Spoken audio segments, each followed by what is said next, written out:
In today's tutorial, I'm going to show you guys how to fix or resolve if Word cannot open the document if the user does not have access privileges. So this should hopefully be a pretty straightforward tutorial, and without further ado, let's jump right into it. So we're going to begin first by right-clicking on whatever Word document we're having the problem with.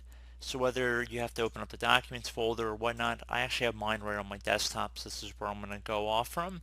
So I'm going to right-click on the file itself, and then I'm going to left click on properties. You want to go ahead and left click on the security tab, and then where it says for special permissions or advanced settings, click advanced. Left click on advanced right here. So now that we're underneath advanced, you want to go ahead and left click on the add button. So again, left click on add, left click on select a principal, and now you want to left click on advanced once again.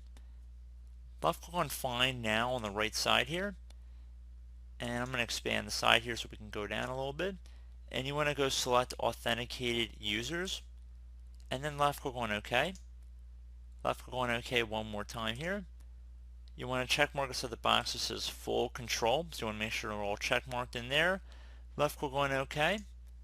Left click on apply and OK once more. And once you're done that, click on OK to close out of the properties window, and you should be able to open up the Word document without any problem. So hopefully this tutorial has resolved your issue, and I do look forward to catching you all in the next tutorial. Goodbye.